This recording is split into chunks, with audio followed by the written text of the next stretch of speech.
everybody. Welcome to the Wise Woman podcast. I am so excited about today's guest. We have my friend Tara Schuster, author, coach, speaker, leader. It is so fun to be with you. Thanks so much for being here. My goodness, thank you for having me. So, you have your beautiful books sitting behind you. You have a journal coming out. We met very Yes. organically in LA at a speaking event, which was so fun. Tell Yeah. us a little bit, give listeners just a background of your story. Yeah. As you describe it, author, speaker, all those things, that was not meant to be my story, not a part of what I had planned for myself. I was fully like a Hollywood television executive. I worked at Comedy Central. I was the vice president of talent and development, where I ran shows like Key and Peele, if you've seen that, the sketch comedy show, and worked with David Spade. And it was like comedy, comedy, comedy. That was my whole life. But underneath all of that, I was suffering from severe anxiety and depression due to a neglected, psychologically abusive, mess, wreck, disaster, unfun childhood. And so, this childhood where I grew up in Brentwood, which is fancy pants. Oh, this is an architecturally controlled community, like celebrities, da da da, all these things, Mercedes and Range Rover in the driveway. But the Mercedes and Range Rover were being repossessed. My parents were in a, I don't even know what their marriage was except for a fog of war.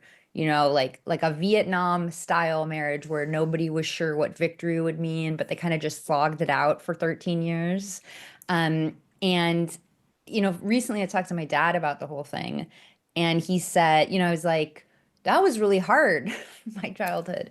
And he said, I didn't know you were there. And that really sums it up. My parents just really didn't know that I was there.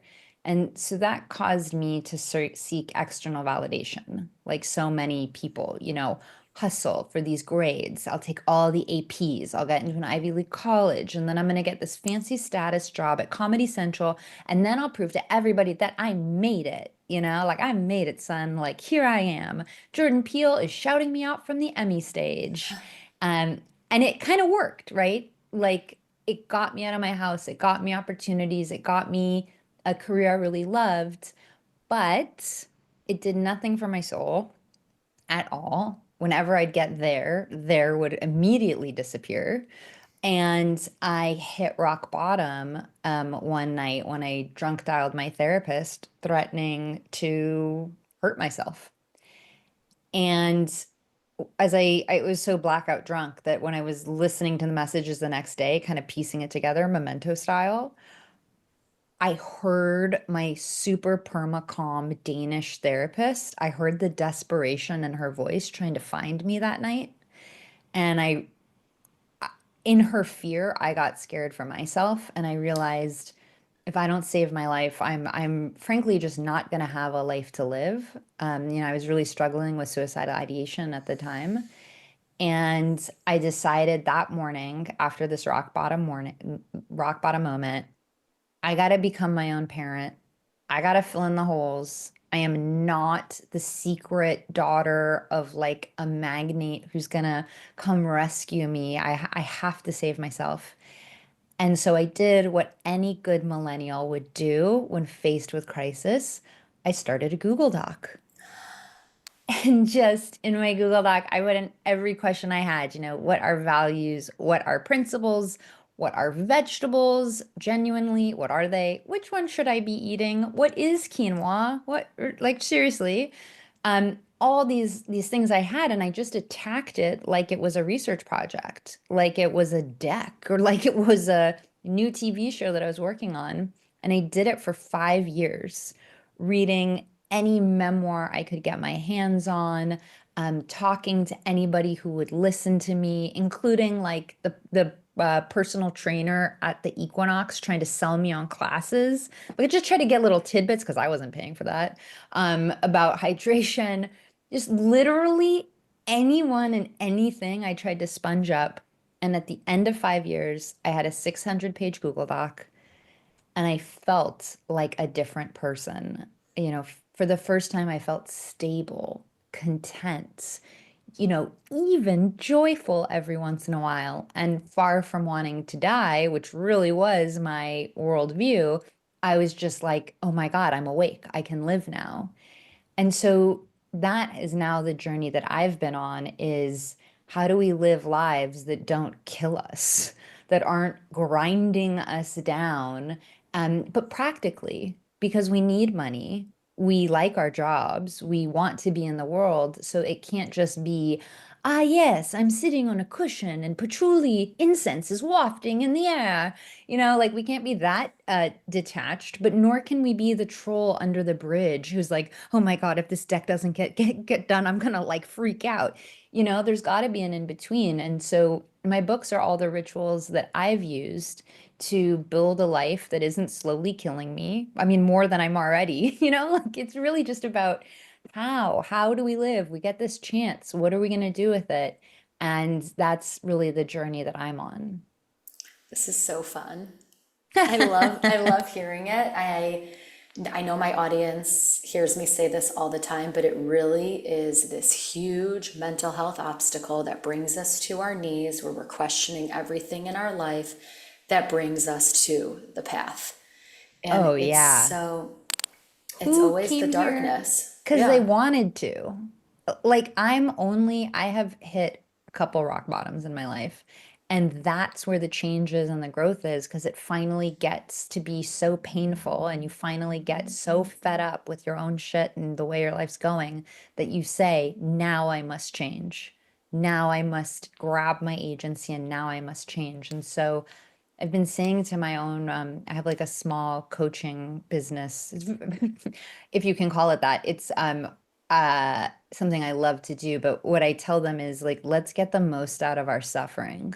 Like, if you're suffering, then let's just eke out every last benefit you possibly can get out of it. Every lesson. It's quite Jewish in a sense also.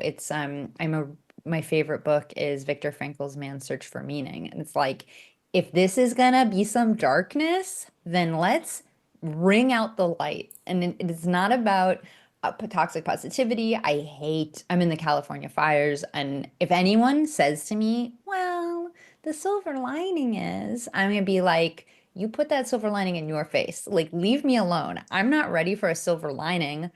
And I'll make meaning of this. I will make something of this, but it's not really about, but on the bright side. No, there's no bright side. Give us back our houses. Give us back the houses. But I will make meaning of it. Kabbalah, Jewish mysticism says, who are we to define what suffering is? In our human minds, we call this rock bottom, we call this evil, we call this suffering. But would God perceive it that way? And there's a little Mm, bit of God in each of us. So even in yeah, those moments that we perceive as quote unquote rock bottom, we are right, still with the highest light, the highest goodness, the highest, like the paternal father watching over us right. and guiding us. That's So, beautiful. well, it's also just questioning our day to day because I know the rock bottoms in my life. They brought me to a yoga class. They brought me to a podcast. They brought me Hmm. to different ashrams around the world where I had the ability to sit down and write a good story and inspire Right. others or embody the practices that I learned from it. But that's so powerful. Of the rituals that you share in your first book, Buy Yourself the Fucking Lilies, which is just an amazing. I mean, I remember hearing about it and it was a huge hit and came out during the pandemic, right? People like really Yeah. needed it during that time. Of Yeah. all the practices in that book, which one do you receive the most applause for, the ones people are working with the most? Yeah. It would definitely be journaling. Which when I was first presented with journaling, I basically had a rage attack. Um, I was at dinner with one of my best friends who, her family came to America on the Arabella. What's the Arabella, you ask? Oh, it was just the second boat after the Mayflower. It brought John Winthrop to his city upon a hill. She's very, love her, but in a slightly different reality than my neglected, abusive, childhood wherein cars and houses are foreclosed upon and repossessed, a little bit of a different air. And I was just like sobbing to her after this bottom moment. I was also drinking Pinot Noir, which is like not my best. Things have changed. Anywho, sitting with there, crying into this goblet about how bad my life is and how I can't do anything. I'm helpless. Like there's nothing I can do. If you've had this kind of childhood, how do you come back from that? How do you come back from not having any programming of self-worth? Like truly, and that's what I believed fundamentally, that I was not worthy, that I was without value. And I'm crying, and she says, well, have you heard of journaling? And I'm like, I'm gonna kill you. I'm gonna leap off this bar stool and I'm gonna murder you. And it is gonna be what it is gonna be, and that's the direction my life is going to take. And I just sort of was seething. I'm like, okay, tell me more. No, I really haven't journaled. And she told me about this book, The Artist's Way by Julia Cameron. Amazing. Of course, an amazing book. And it just sounded so cheesy. So cheesy. She's like, oh, it's a guide to recapturing your creativity and your wounded child. And I'm like, what? And you're going to give me Tibetan like prayer beads and I'm going to start praying to an abundant universe? Like, get out of here. I'm a wreck. Like, do you see me snotty in this bar? And because I'm like mostly a spiteful person who's very passive aggressive, I was just like, okay, Isabel, great idea. I'll try it. And in my mind, the thought was, I'll try it to spite you. Like, I'll do it, it won't work, and then I'm going to show you how out of touch you are, like the end. Obviously, I'm like a really great friend to have. And so I tried journaling. I just started doing free writing. So the practice I first started, I read Julia Cameron's book. The practice was write 3 longhand pages. And my pages were just like, I hate this. Isabel doesn't understand. Oh no, I need toilet paper. Oh God, if I don't buy toilet paper, I'm gonna have to use like towels from the kitchen, like paper towels. And that's like so depressing. Please, God, go to CVS. I mean, it was just like a mess, horrible. But as I continued, I noticed that these sharp fears started emerging that I hadn't really been aware of. Like, if you're not in love now, you'll never be, you're not chosen, you don't have self-worth. And I actually hadn't been aware that these were the beliefs that I had about myself. I hadn't I hadn't had any distance from them. They had just been a diss track playing in my head 24/7. I couldn't see otherwise. And so now on paper, I could see, oh man, this is what I'm dealing with. And little by little, it felt better and better to just know myself. And now I call it my technique is DMing with your soul. You know, you're getting like the sneaky little messages that you really need to hear. And I've now gone on a major journaling journey, if you will. I've read any science that's out there or anything that's tangential, from neuroscience to positive psychology. If it has been studied, I have read it to come up with my own practices and way to help people make it really practical how to journal. So if somebody wanted, you know, they've heard so many good things about journaling and they wanted to try it on for themselves, you know, the very first thing I would recommend is a simple journaling practice where you just put the date, because trust me, it's very disorienting like 4 years later to look at a journal and be like, wait, what year was that? Where was I? The date. And then the question is, what am I feeling? And you could use an emotion wheel, which I know we'll get to it at the end, but if you sign up for my newsletter, I just send it to you for free. It's in my second book. Love you to buy my second book, but actually, I just want you to have the emotion wheel. And you could just Google emotion wheel, but so many of us have our vocabulary for emotions have been reduced to good, bad, sad, tired, busy. Busy is not an emotion. You know, so we've got like 4 emotions that we can describe our miracle of life existences. And there's a lot of research behind the act of just being able to write how you feel is psychologically healing. Like it does feel good. It's called affect labeling. That would be the fancy science term for it. So, what am I feeling? Using an emotion wheel just to feel like I'm feeling melancholy, I'm feeling gratitude, whatever it is you're feeling, just getting a sense of how you feel today. And then you could do free writing, you could do a simple prompt like, "Dear universe, here is what I need help with," or "Dear universe, I've got this question I've been mulling over in my mind." Really, really simple. I do 3 pages or 20 minutes a day because 20 minutes is the most studied.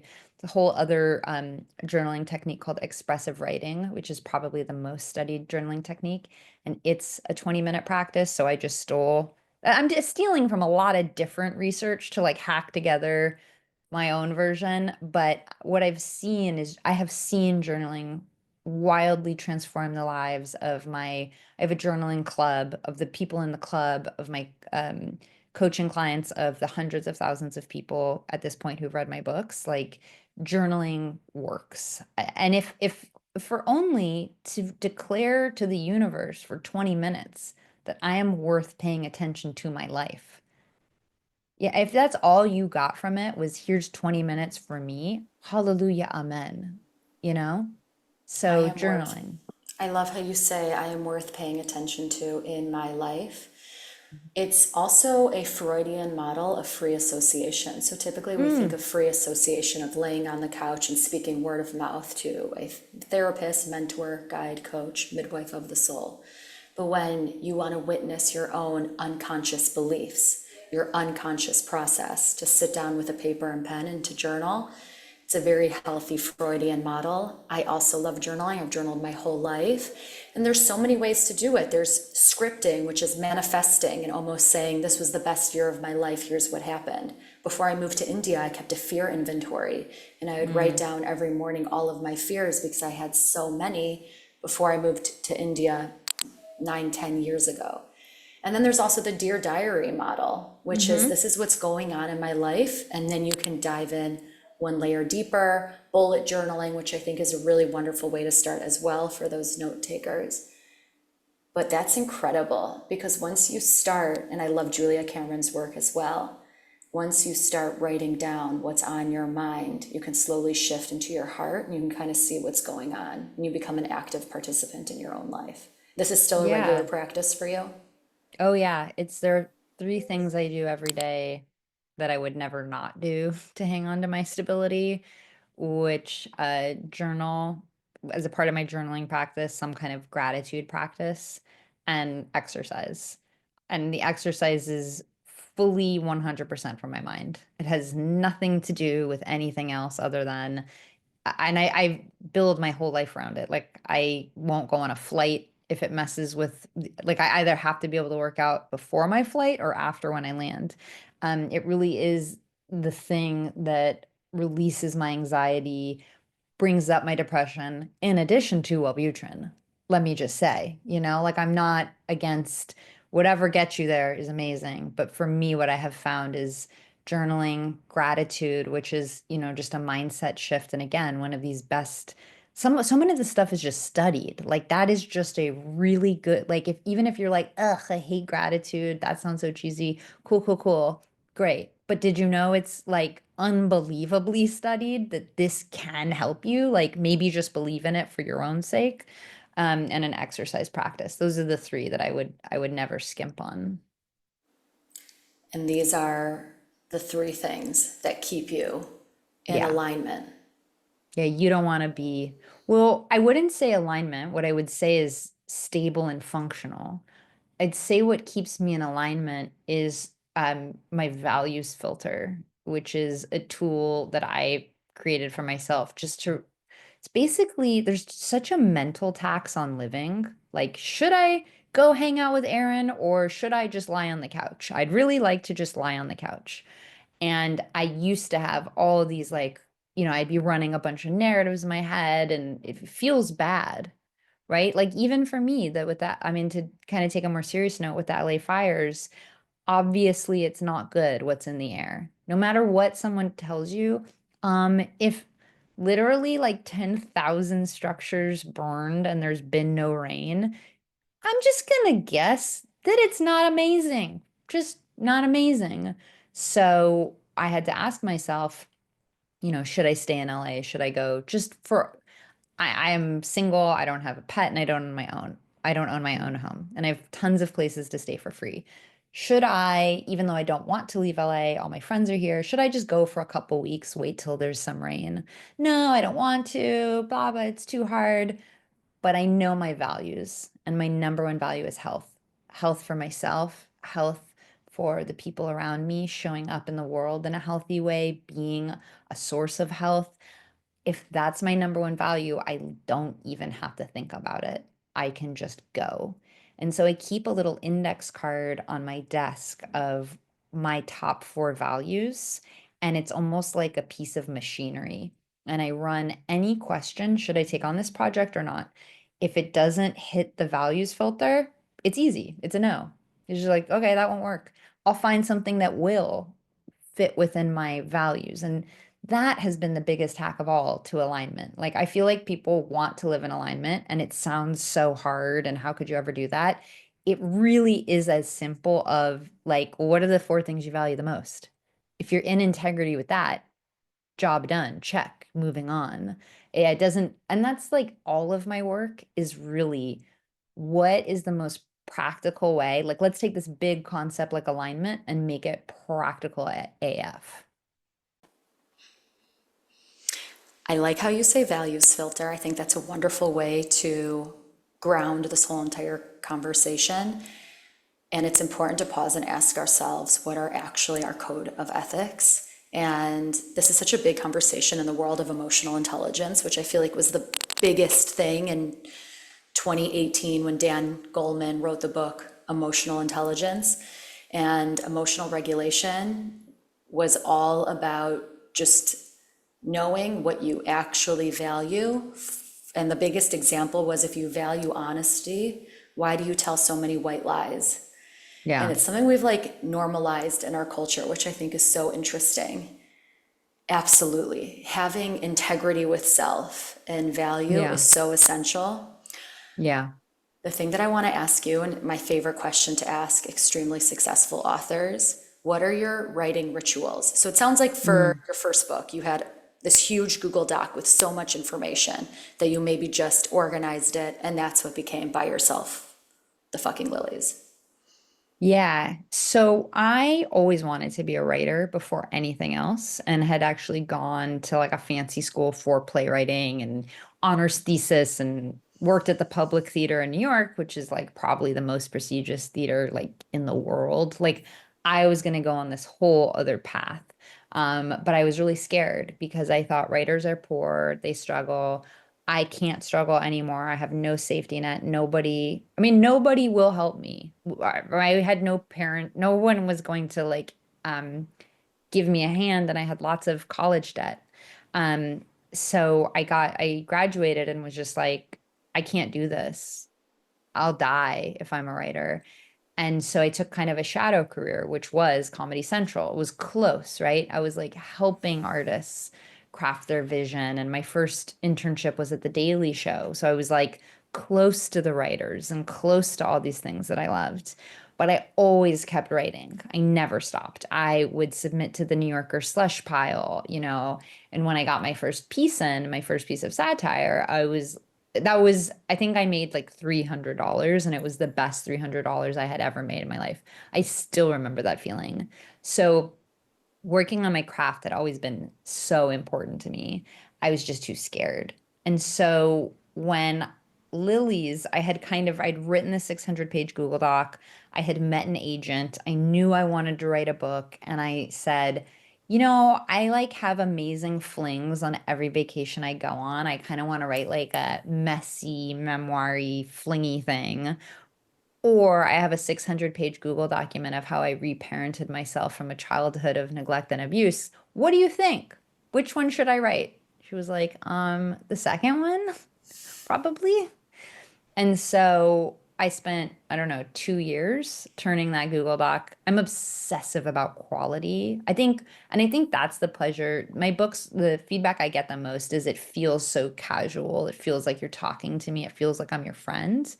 And to get that level of craft is like, OMG, you are sweating over every word because the way we speak, contractions, casualness, there's a lot of math that goes into that, that when you're writing and you're going from your head, it's not to a person, it's like from your head to a keyboard. It's a different cadence, it's a different everything.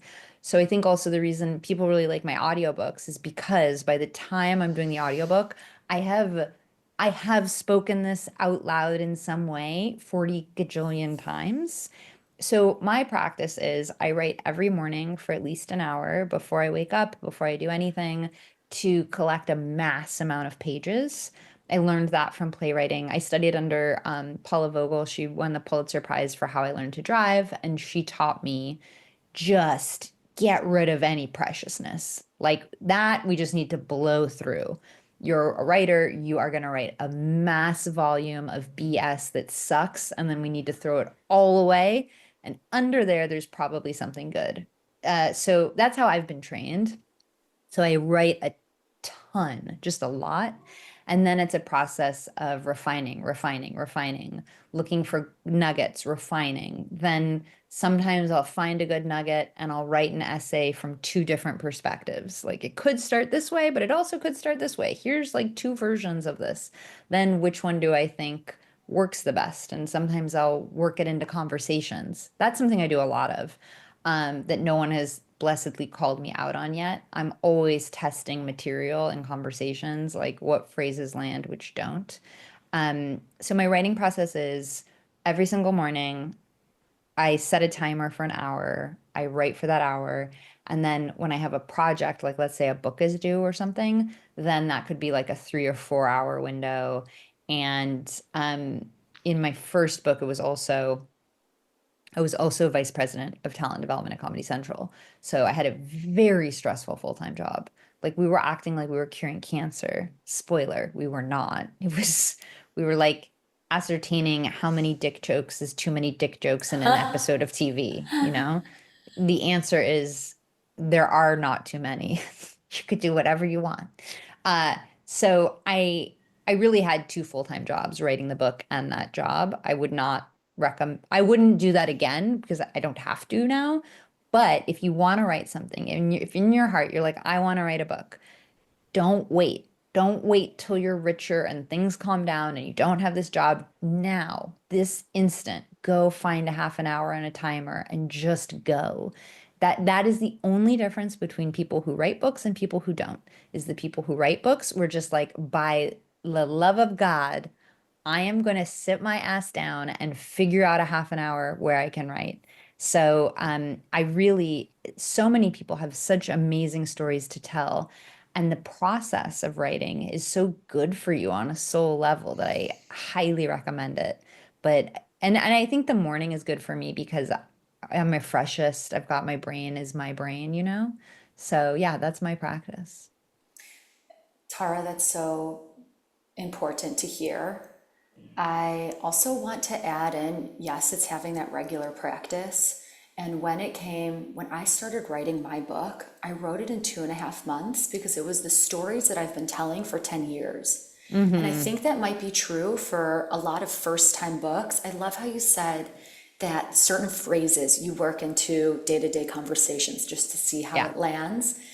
I do something similar with like a women's group that I hold monthly, that if I'm having these conversations day in and day out, and there's themes that keep popping up on social Yeah. media and I'm reading about it in the news, then it might also be a topic that we can delve in quite deeply in counsel and Totally. circle. So it's like using our human experience as market research. Oh, absolutely. And that's how comedians that is how comedians work out their material, right? They go on stage and they tell a story and they see what's the feedback. So it's a really tried and true method for what's relating, what's hitting, what are when I say it this way, can people, it's called the quintessence of something. Like, do they know exactly what I'm talking about when I say it? And that's what you're looking for. The stuff that they're like, oh, right, that I know exactly what she's talking about. And delivery matters. I love writing and run on sentences because I talk in run on sentences. I want you to feel what I'm trying to say Yeah. to you. And I love how you write that in your book, where it does feel like we're having a cup of coffee together and Yeah. exploring these. And Your first book, Lilies, Hmm. there are some practices that I think are beginner's level, introductory, something maybe you would hear in a yoga class or something you might know in a self-help, in another self-help book. And then there's some that Hmm. are in like so much deeper. And it's as if Hmm. no matter where you are on your journey, you can always find something to eat, to digest, to get you to your next level. Yeah. So nothing I say in Buy Yourself the Fucking Lilies, that's my first book, or Glow in the Fucking Dark, the follow-up, nothing is new. Not one tool is something you haven't heard someone else say. The difference is I'm bringing it to you from my point of view and hopefully telling it to you in a funny way that punctures through a lot of the trauma and a lot of the darkness to get you to engage with it, to make it delightful, to make it practical. Like, I'm so sick of people saying stuff like, let go, just like, let go of what you're thinking, what you're feeling. I'm like, cool. If we could let go, we would. I'd do that like tomorrow. But it actually turns out it's quite hard to let go. So like what are steps 1 through 4 in letting go? And so that's where I think I bring people value is just I'm not pretending I'm the expert. I'm definitely not. I'm a curious explorer.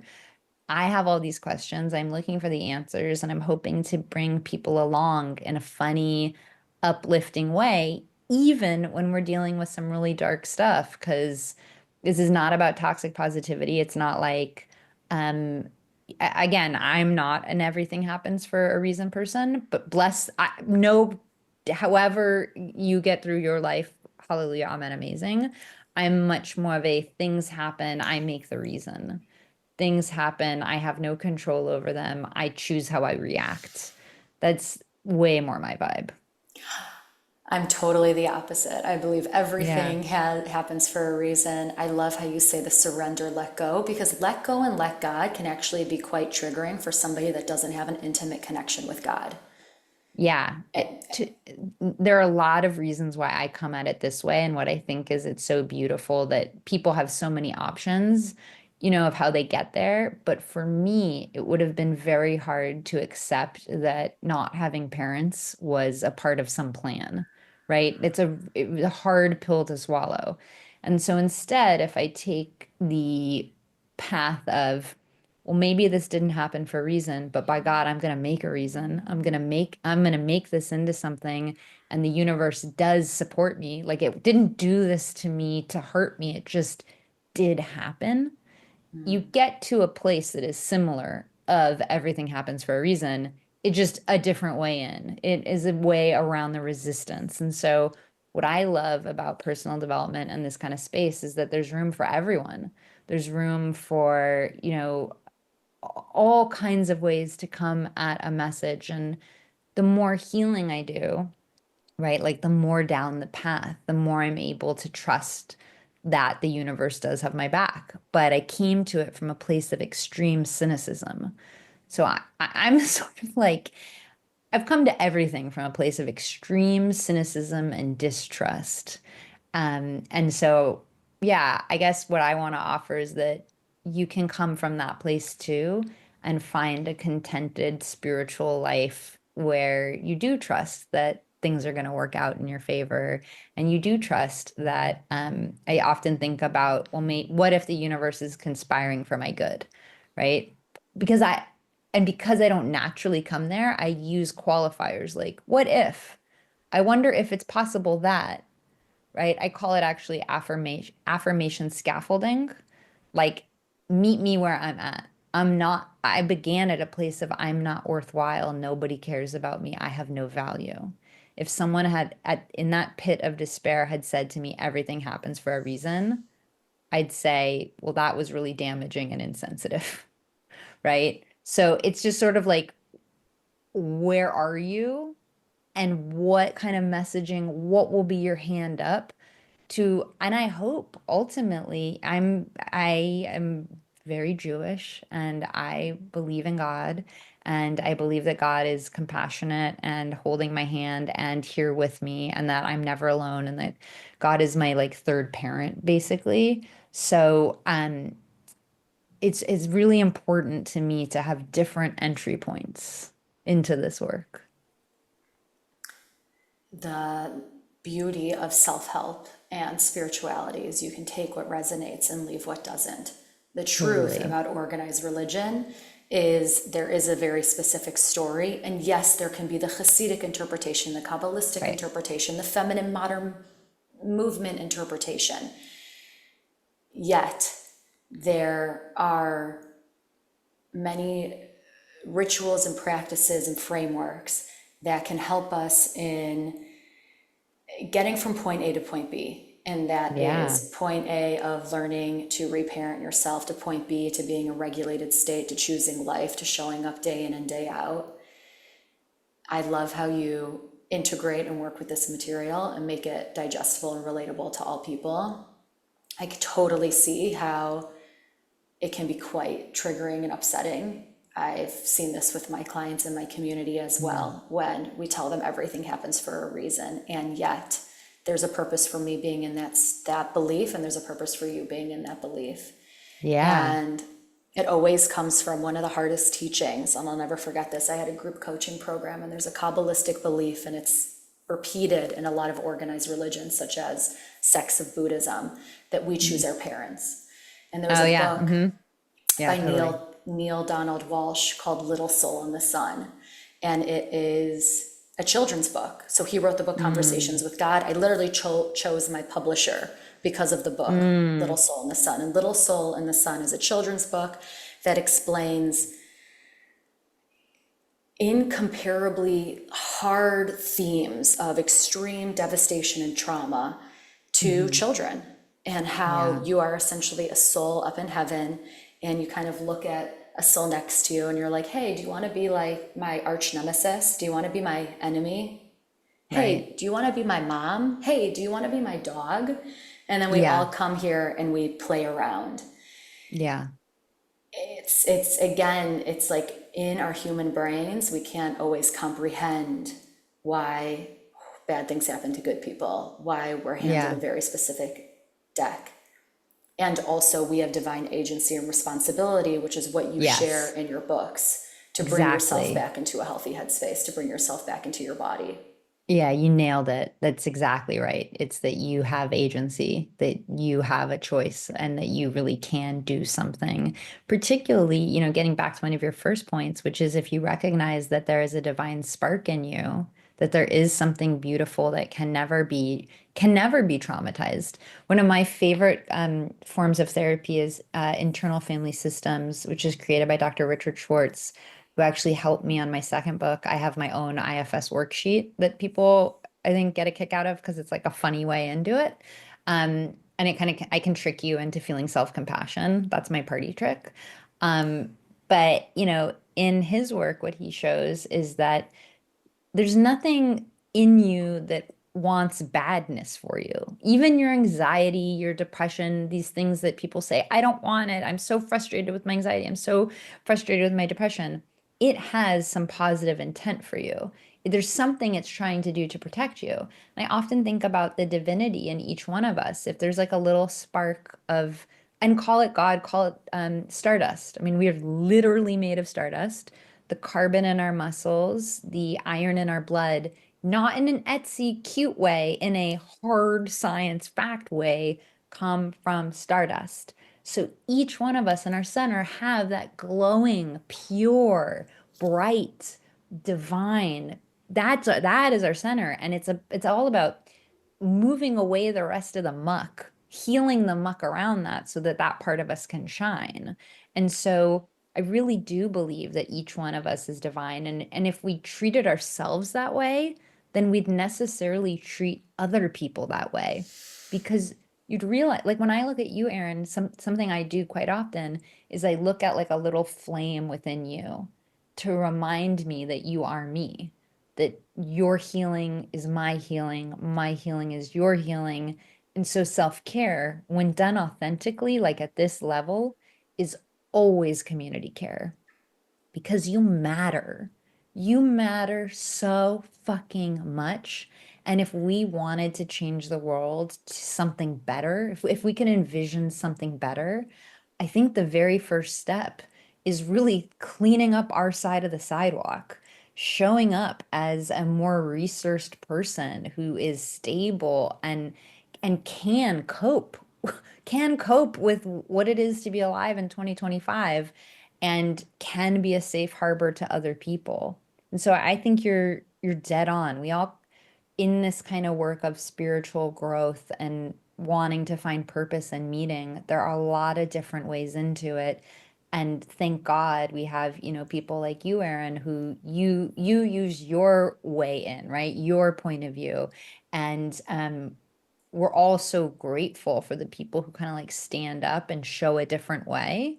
And you don't have to agree with every single thing somebody says, right? You can take the bits and pieces that really work for you.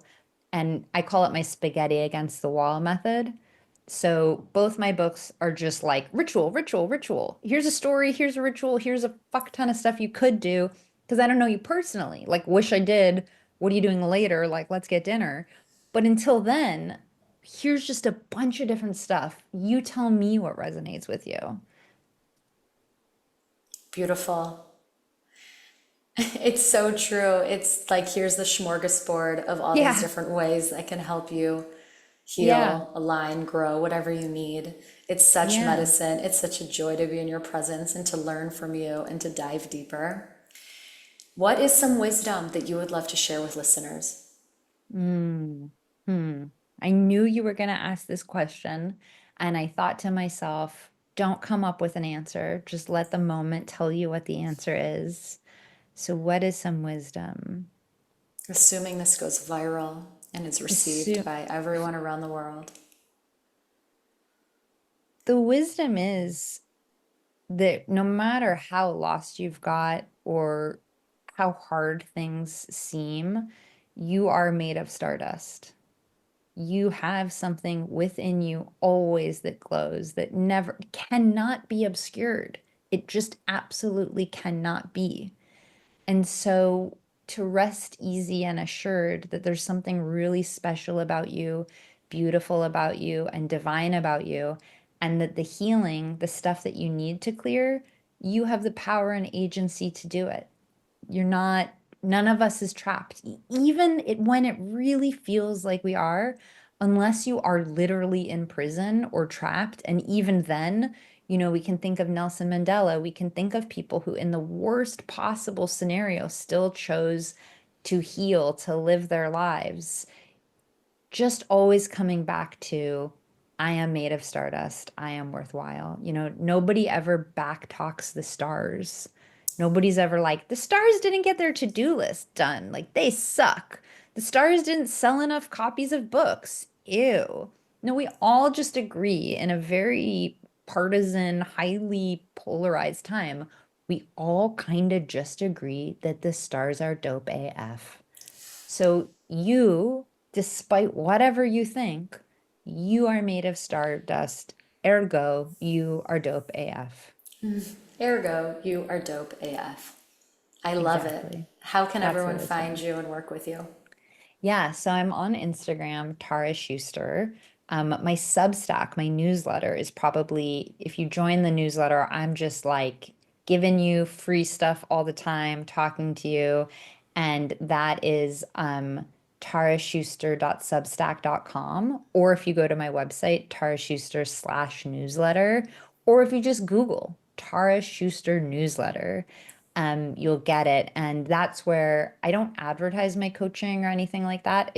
It's literally just when spaces are available, I tell the newsletter first. So Instagram, Tara Schuster, or my newsletter is where to find me. And my books are available everywhere. Target, Amazon, your local bookstore.